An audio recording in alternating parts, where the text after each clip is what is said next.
Buenas tardes, pues continuamos con nuestro programa en esta tarde y pues como les comentábamos anteriormente tenemos nuevamente a nuestro hermano Leonel que cada vez que anda por aquí por Parral, lo aprovechamos para que nos dé temas, para que nos dé reflexiones acerca de todo lo que viene siendo pues Dios, la religión cristiana y pues también me da que él ponga en práctica todos sus conocimientos que está adquiriendo allá en Ciudad Nogales.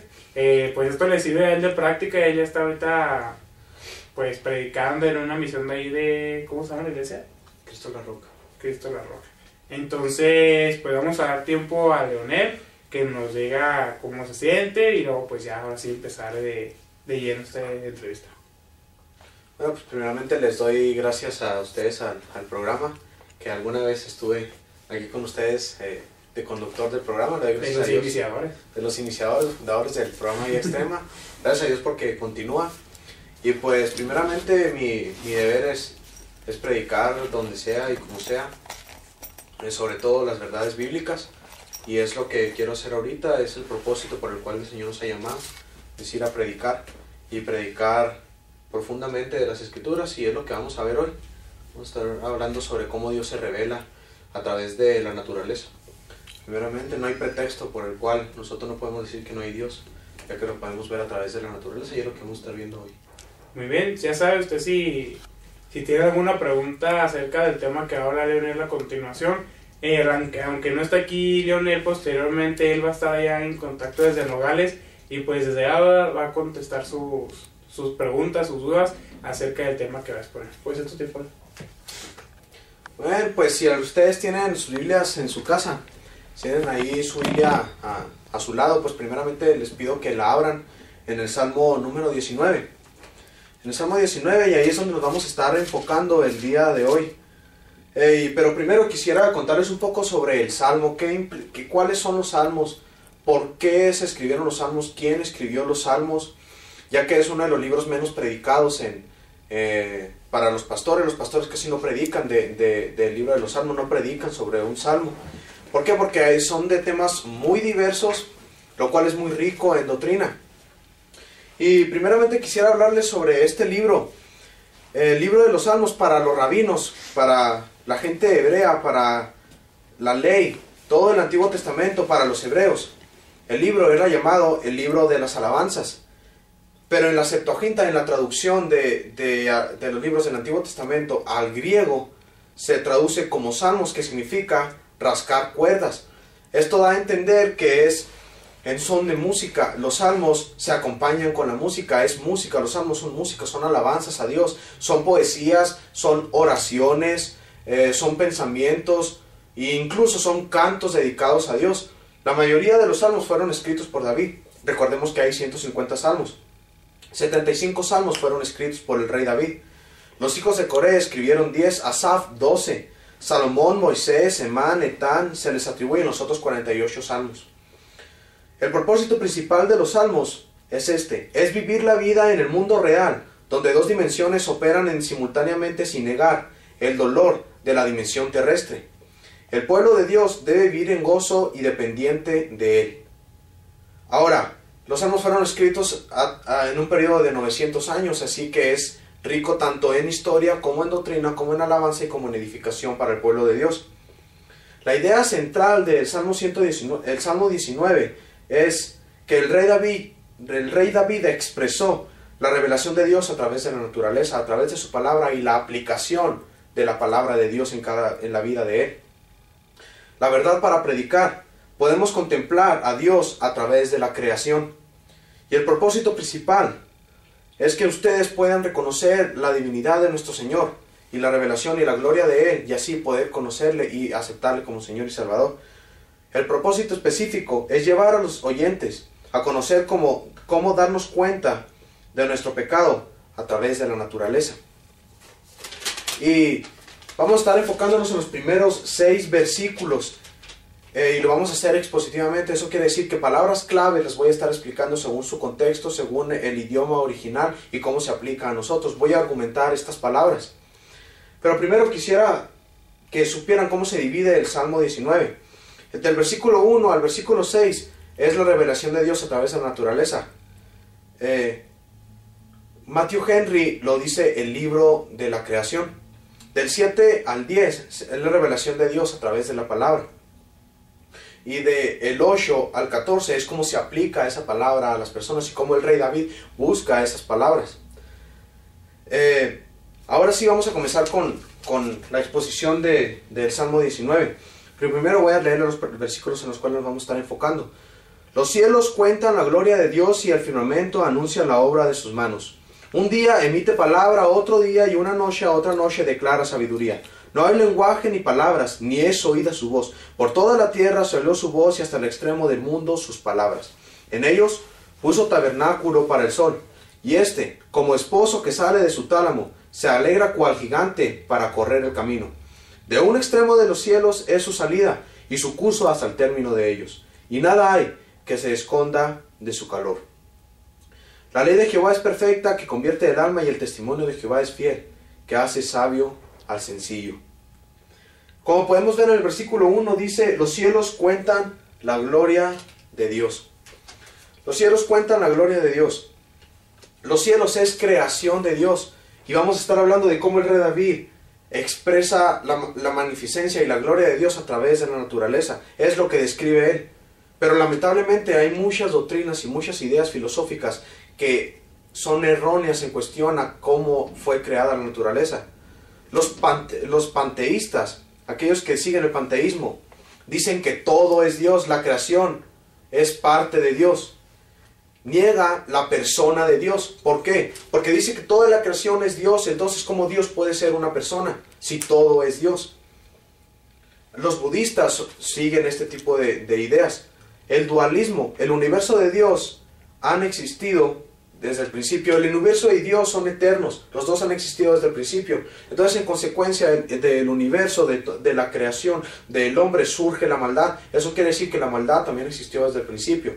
Por lo cual, entonces Dios tiene una lucha continua contra el mal, y no que no la tenga, sino que tiene la misma fuerza del mal que la misma fuerza de Dios, y esto es completamente erróneo, ya que ahí niega la potencia y la soberanía de Dios sobre la creación.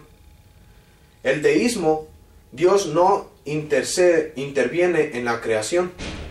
Esta idea también es completamente errónea, ya que contradice toda la Biblia completa, ya que Dios se revela a través de las Escrituras. Dios no es un Dios lejano, sino un Dios que se acerca y está en comunión con las personas. El Espíritu Santo es el que hace que toda la creación funcione, que nosotros mismos funcionemos, que nosotros vivamos. Es el Espíritu Santo el que lo hace.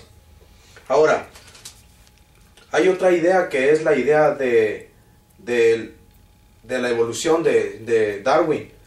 Esta idea ha acabado ya, hecho de tajo completamente que Dios no existe. Es otra idea errónea de la creación. Pero ahora sí, el versículo 1, los cielos cuentan la gloria de Dios. La palabra cielos en hebreo quiere decir ser elevado, donde se mueven las nubes, pero también quiere decir donde se mueven los cuerpos celestes, esto es más allá, todo el cosmos. En Génesis 1:1, Dios creó los cielos y la tierra. Ahí es donde se menciona que Dios creó los cielos y la tierra. La expansión menciona ahí que es un paralelo de los cielos. Ahora, también en el versículo 1 dice los cielos, pero también en el versículo 1b dice el firmamento, que es lo mismo. Pero el firmamento quiere decir en hebreo expansión. Y quiere decir también golpear algo, expandirlo. Y también golpear la tierra como señal de pasión. Cuando se ganaba una guerra o cuando los hebreos estaban apasionados por algo, con sus puños golpeaban la tierra, se hincaban y golpeaban la tierra. Se expandía la tierra. Dios con pasión creó el universo. Y es lo que quiere expresar el rey David con la expresión el firmamento. Pero también hay dos palabras y dos verbos que expresa. Cuentan y anuncian. Y los cielos cuentan la gloria y el firmamento anuncia la obra de sus manos. ¿Qué quiere decir cuentan y anuncia? Estos son dos verbos en expresión continua. Esto quiere decir que desde la creación del mundo, durante el tiempo de David y hasta nuestros tiempos, los cielos siguen contando la gloria de Dios. Y también siguen contando la obra de sus manos. La teoría del Big Bang expresa completamente y arranca completamente a Dios de la creación. ya que él dice, en la expresión del Big Bang dice que durante muchos millones de años materia, gases y otras cosas se fueron juntando y comprimiendo y explotó. Al explotar fue creado el universo. Eso quita completamente la idea de que Dios creó la creación y creó el universo en un día y la creación completa en 6 días. ¿Por qué les explico esto? Porque los cielos y la tierra son testigos de que Dios existe y no de que una bomba fue lo que causó la creación del mundo. ¿Qué es lo que los cielos cuentan y qué es lo que el firmamento cuenta? La gloria de Dios. ¿Y qué quiere decir gloria? La palabra gloria quiere decir honor o renombre. En Isaías 43:7, el propósito de la creación es la gloria de Dios para la gloria de su nombre. El propósito de la creación no es manifestar su amor a la humanidad. El propósito de la creación no es hacer algo hermoso para que los hombres puedan vivir en ella. El propósito de la creación es glorificar a Dios. Tú fuiste creado para glorificar a Dios. El universo fue creado para glorificar a Dios. Los animales fueron creados para glorificar a Dios. Todo fue creado para su gloria y para su honra. No para manifestar su amor. Aunque Dios es amor y Dios manifiesta su amor a la humanidad, este no es el propósito principal de la creación, sino el propósito principal de la creación es glorificar a Dios. Y esto quiere decir que es dar renombre y dar honor a Dios. También, ¿qué hace también el firmamento? Anuncia la obra de sus manos. Aquí dice en el versículo 1, y el firmamento anuncia la obra de sus manos. A esto se le conoce como antropomorfismo. Pero primero quisiera expresar qué significa obra. La palabra obra quiere decir efectuar, hazaña de Dios. El rey David está diciendo, la hazaña de Dios contempla y hace y expresa la obra de sus manos. La obra de sus manos, se les digo, es una figura literaria que se le conoce como antropomorfismo. Darle forma humana a Dios. ¿Y esto por qué? Para poder comprender un poco más la gloria de Dios y de qué manera Él se manifiesta con el hombre. El rey David dice que Dios tiene manos. Y es la obra de sus manos. También en el Salmo 8:3 también expresa que dice que los cielos cuentan la obra de sus dedos. Entonces, como Dios es espíritu, Dios no tiene cuerpo. Pero para nosotros comprender un poco de la manera en que Dios se relaciona con nosotros, expresamos estas ideas. Y es lo que hace el rey David. Con esto podemos comprender un poco más del poder de Dios en el universo. Si nosotros viajamos a 299.816 kilómetros por segundo, que es la velocidad de la luz, tardaríamos 10 millones de años en llegar a la estrella más lejana que un telescopio electrónico puede ver. Eso quiere decir que tardaríamos 9.6 trillones de kilómetros al año, es lo que recorreríamos. Ahora, de esta manera, el salmista, de esta manera de ver la potencia y el poder de Dios en la creación, puede expresar de qué manera Dios se revela a través de ella. Y revela a un Dios poderoso y a un Dios infinito. También el versículo 2 dice, un día emite palabra a otro día y una noche a otra noche declara sabiduría. El día y la noche fueron creados según Génesis 1 del 4 al 5. Se habla de la creación del día y de la noche. Ahora, ¿qué quiero decir con esto? El día y la noche está sujeto, el día y la noche sujetan al hombre a vivir de una vida semejante. ¿Cómo? El día y la noche hacen que el hombre se sujete a un día de trabajo y a una noche de descanso. Nosotros no podemos romper las leyes de la naturaleza, no podemos romper con el día y la noche. Nosotros nos sometemos al día y la noche y conforme pasa el día y conforme pasa la noche nosotros trabajamos y nos desarrollamos y nos relacionamos en la tierra. Nosotros nos sometemos al día y la noche.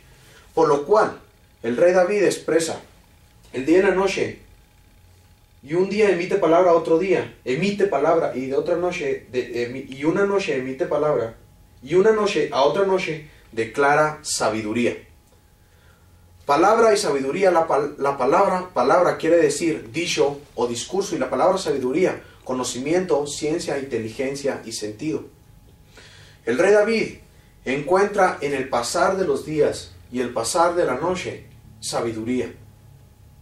Ve cómo a través del día, de todo lo que vive él en el día, él encuentra que Dios le habla a través de ese tiempo, a través de todas las circunstancias que él pasa, igual en la noche. El Salmo 5.3 expresa que el rey David, de día, de la mañana, se presenta delante de Dios y pone toda su confianza en él. De mañana, el rey David reconoce que durante el día Dios le habla y Dios se manifiesta de muchas maneras, es igual con nosotros. Por eso dice que el día y la noche expresan sabiduría y expresan palabra. No hay lenguaje ni palabras, ni es oída su voz, versículo 3 y 4.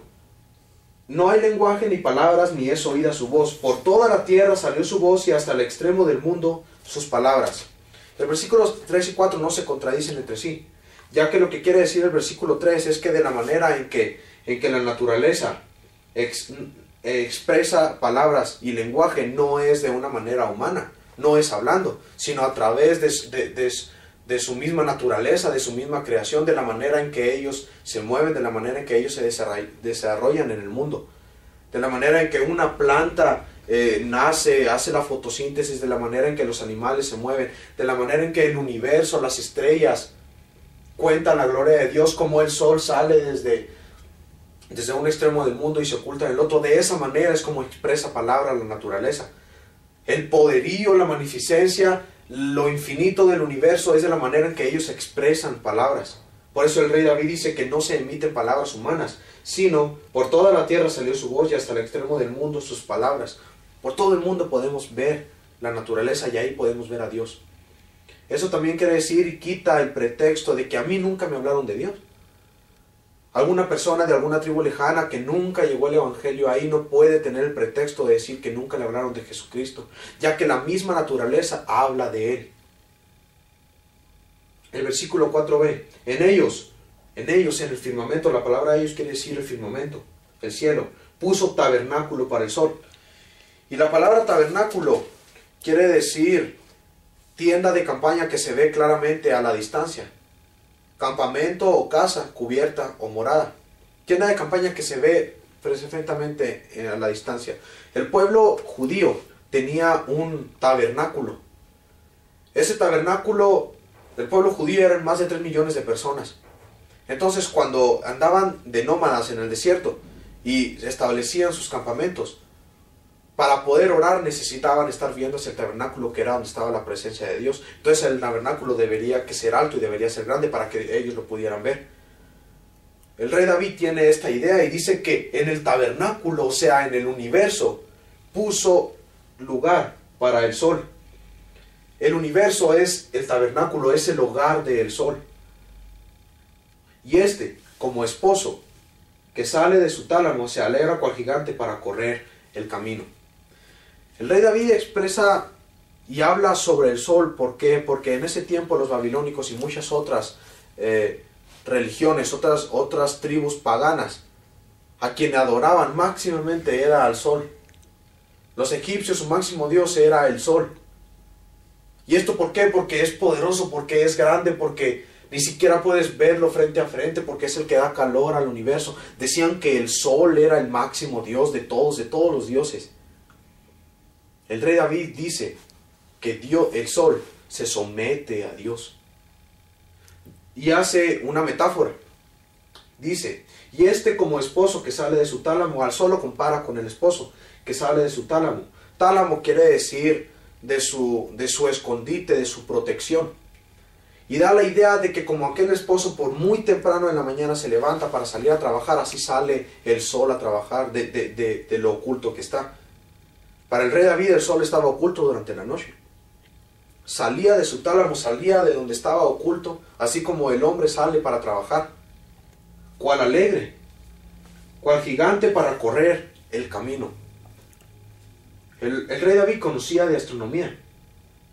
De un extremo de los cielos es su salida y su curso hasta el término de ellos. Y esto expresa el término el nacimiento de un día y el término de ese día.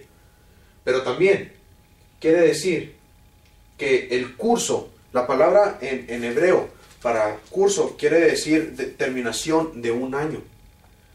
Rey David no se estaba refiriendo solamente al término de un día cuando dice que el sol sale, sino también estaba queriendo decir que al girar el sol, que la tierra cuando gira alrededor del sol es el término de 365 días, y el calendario hebreo es uno de los más exactos, más que el de Occidente. El rey David tenía esta conciencia y tenía la idea de que de cierta forma la tierra dependía de alguna manera del sol para la terminación de un año. Por eso dice el curso hasta el término de ellos, y nada hay que se esconda de su calor. Algo más que quiero decir solamente es que el sol y todos los astros celestes, como dice en Colosenses 1 del 15 al 20, todos los principados y potestades que están ahí en el cielo, que hace referencia a las estrellas, se someten a la autoridad de Dios, se someten a la autoridad de Cristo. Y ya para concluir, quisiera solamente decirles que la creación habla de tres maneras para nosotros. Primero, para los creyentes nos da gozo, y este es en 1 de Timoteo 6, 17.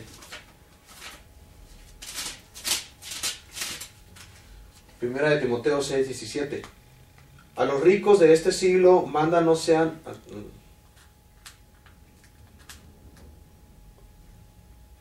Dice, mas Dios, en el Dios vivo, que nos da todas las cosas en abundancia y para que las disfrutemos. Está hablando de todas las cosas que Dios nos da, incluyendo la creación. Pero algo más.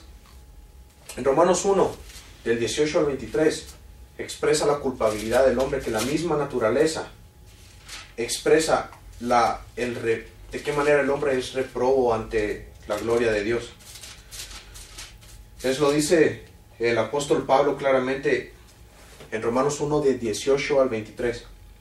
Dice, porque la ira de Dios se revela desde los cielos contra toda impiedad e injusticia de los hombres que detienen con justicia la verdad.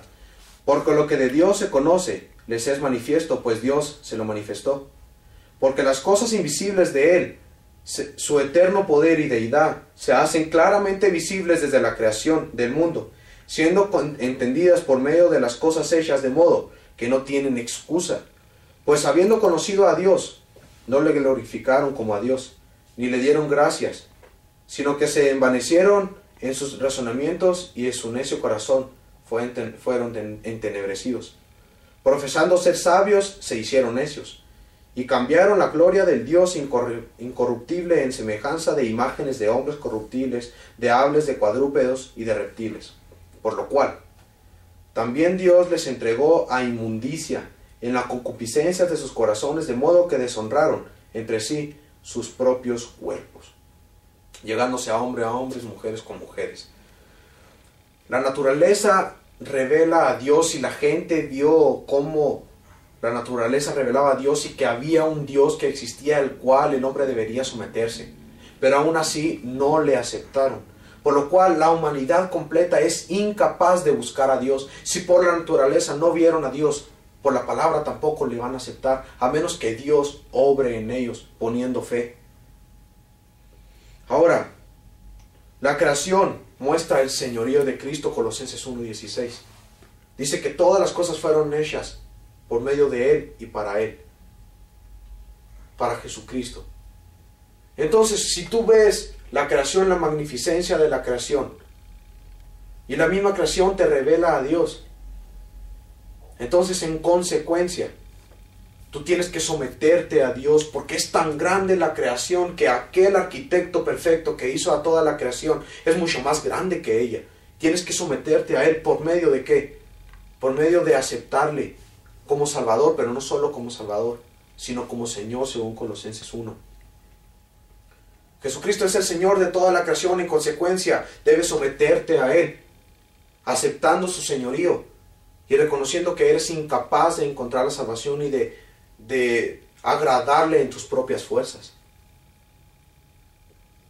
Somos reprobos ante Él y no merecemos estar en su santa gloria, pero Él nos da la oportunidad y nos revela a través de la creación también su gracia y su amor, porque sustenta la creación con amor, sustenta la creación aún En el pecado, la creación se corrompió a través del pecado de Adán. Los leones convivían con los cabritos. Cuando entró el pecado, los leones se comen a los cabritos, hay muerte, hay asesinato, hay sed de sangre. Pero Dios sustenta la creación con gracia y es para que nosotros podamos ver y observarle. Reconócele como Salvador de tu vida y arrepiéntete de todos tus pecados, pero también sométete a Él. Porque si no vives una vida sometida a Él, si no vives una vida de consagración, de santidad continua, te espera el infierno. Porque a lo mejor hayas dicho, yo acepté a Jesucristo como Salvador, pero esto no implica que le hayas aceptado en verdad. Porque si tu vida no tuvo un cambio verdadero, entonces nunca le has aceptado. Meditemos un poco de esto y de qué manera el rey David expresó esto en el Salmo 19. Bueno, espero que les haya gustado y que haya sido de bendición para su vida.